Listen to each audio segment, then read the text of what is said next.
What is going on, my friends, and welcome back to another video here on the channel. Now, I want to give you an update on what's happening with Rndr's price because I do think it's actually pretty damn bullish and you need to be aware of it. And so with that said, let's not waste any more time at all and let's get straight into the video. So looking at Rndr, what we can see is that it's been a very interesting ride for the last few months. Okay, of course, you guys know we've been tracking this ascending structure, this macro structure here. And from there, of course, we did recently get the break to the downside. I told you all to watch out for the fake out and then, of course, or a possible retest to the upside. Of course, we got the retest to the upside. Then, of course, we pulled back off of that retest, and now we seem to be trying to go back up again. I mean, it's been a very, very interesting journey, but something is playing out now for Rndr that does seem to be possibly extremely bullish, and I think you need to watch out very closely for this. Now, there's two major things that I want to talk about: the macro and, of course, the micro.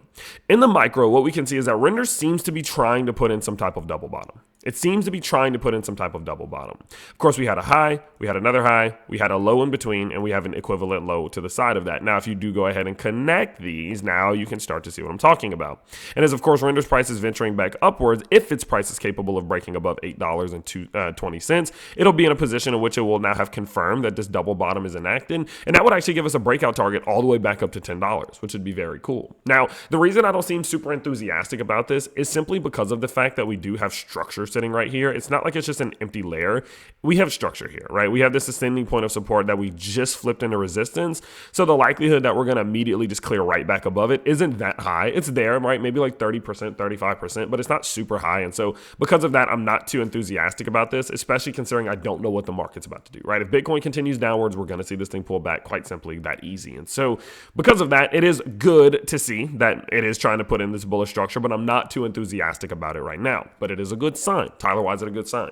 It's a good sign because when you're seeing the crypto market pulling back, you need to be looking for early signs, of course, for things like this. You need to be looking for signs that momentum is shifting to the upside. You need to be looking for signs that wells are buying. You need to be looking at signs that the RSI and the Bollinger Bands and your MACD are overextended to the downside in the position in which they could possibly reverse upwards. And that's how you get ahead of these moves. You don't want to be chasing these moves as they're happening. You don't want to get in on a crypto as the pump is already happening. You want to be dollar cost averaging and buying in before those things happen. So of course you can capitalize on your profits as best as possible. And seeing structure like this, seeing the fact that we're trying to put in bullish structure as we are reaching key support levels does put me in a position in which I think that we could be preparing, maybe not exactly right now, but soon to see this downtrend end and maybe even look for a continuation back to the upside rather soon, especially if the market can hold up. And so because of that, that's a good thing from a micro perspective. Now, from a macro perspective, one thing that I am noticing is that we are seeing an absolutely fantastic job from Rndr bulls stepping in at the key levels of support that they need to.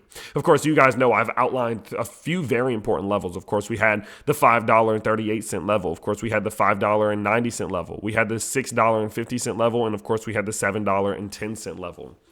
I've told you all, listen, these four levels, 1, 2, 3, 4, yes, these four levels are going to serve as a very, very crucial zone. And if Rndr's price can hold above this zone, it will be in a position in which it can continue upwards. This support, the foundation of all of this liquidity, could quite literally just send this thing up past $15, $18, $20.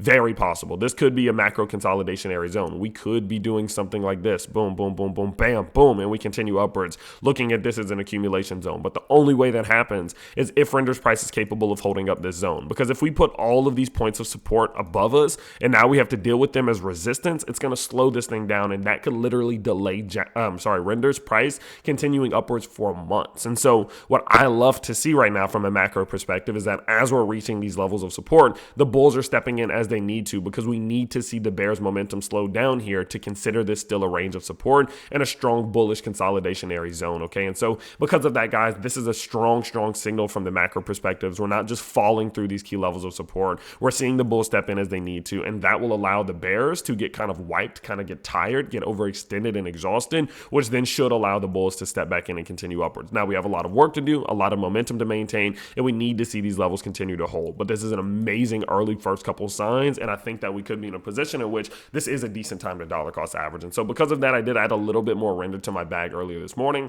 and I did let the guys know down in HT Access, the people who are of course in our private Discord Discord server. Don't forget, if you do want to check out my private Discord server and see what things I'm buying, you can see other creators and what they're buying, like my financial friend, Connor Kinney, and much more. There's also live streams, seminars, technical analysis, newsletters. I mean, guys, we have one of the best gym callers in the world calling alpha plays. We give alpha reports ourselves about cryptos that we like. So make sure that you go to check that out. There's so much value there. You don't want to miss it. But overall, of course, I hope you are enjoying these quick, straight to the point updates on your favorite cryptos, right? Bitcoin, Solana, Jasmine, Rndr, and much more. If you are, you can always let me know by smashing the like button on this video, subscribing to the channel if you are